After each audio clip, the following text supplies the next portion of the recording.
Well, joining me now are my peers back, TalkTV contributor Esther Krakue, broadcaster and journalist Jenny Kleeman, and this is very exciting. The BBC's international editor and author, Jeremy Bowen. Welcome. Thanks for inviting me, Piers. Brilliant to have you here. Really, it adds a touch of class. Not that you ladies.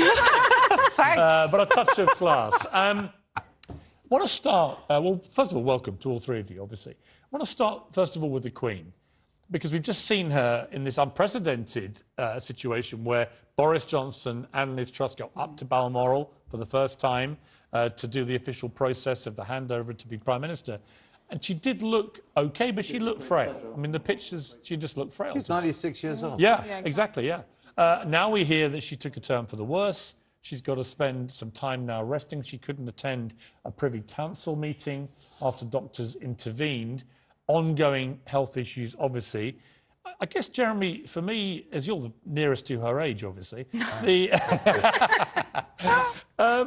what do you think about all this? Because it seems we've only known one monarch in our lifetimes, any of us. Yeah. I just feel like it's going to be such a seismic moment when she's not here anymore. I think that the national outpouring might even dwarf what happened when Diana was killed.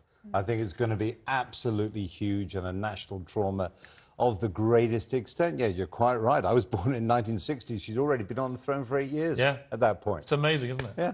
It's absolutely amazing. And you've travelled the world where they don't have monarchies.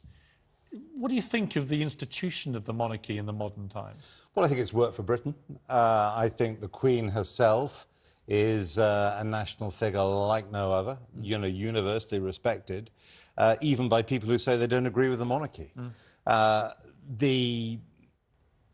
What will happen after that, I think people might ask more questions because, of course, there are people who say that maybe we've had enough of the royal family. But I think that while the Queen's there, of course, those questions are very much on hold. One of the problems, Esther, is we have the Duke and Duchess of Sussex and all that drama going on. A report tonight from Omid Scobie, this, in my opinion, revolting little specimen who keeps popping up as the Sussex's lick-spittle mouthpiece and keeps trashing the royals on their behalf. Tonight, trashing Prince William, saying that he believes until William admits his accountability for all the terrible things he's done to Meghan and Harry, they can't be reconciled. They're literally in Windsor Park tonight, half a mile from each other, these two boys, and they haven't even said hello to each other.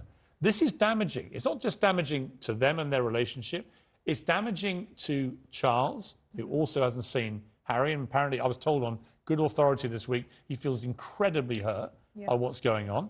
He's going to be king sooner rather than later, probably. But this is also damaging to the foundation of the monarchy.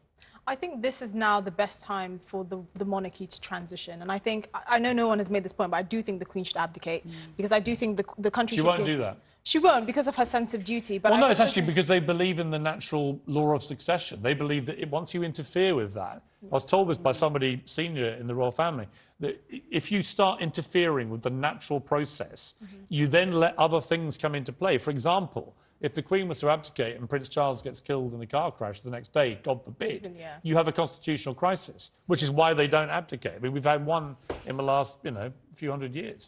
But I think that the issue the royal family has is how do you rebrand? How do you become more tolerable? Because obviously we're seeing this feud with Harry and William, and I think it's very unpalatable. And I think it's actually a disgrace to the Queen's legacy and what she's worked so hard to build. And you have these two freeloaders and on the other side of the world just basically making money off her legacy and off her years of hard work. I do think that maybe it's time, OK, if she won't abdicate, maybe Prince Charles should step up and take sort of more... He's doing more and more. Exactly. I don't know. I think the monarchy was devised at a time when you could never imagine someone living 96 years. And the thing about the Queen is she is all about dignity. That's why she doesn't want to be seen, in a wheelchair or with mobility aids. She's a very dignified person. And I think her having to continue until the very end kind of goes counter to that. And again, with the Harry and Meghan big business, you do have to think about the question of dignity. And I don't think there is anybody, Republican or otherwise, who would say that the Queen is not. Look, if you cannot have a renegade royal family running around whoring those titles to the highest bidders, you can't. It's incredibly damaging.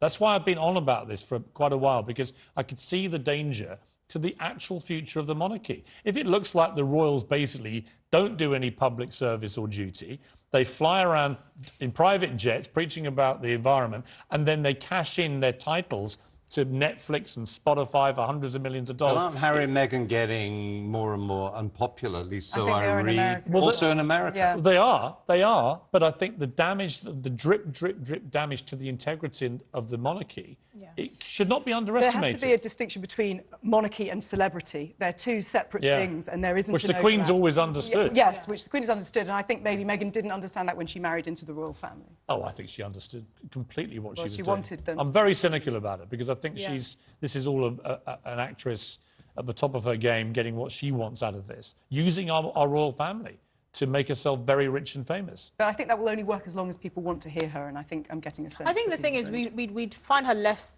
distasteful if she did it for free.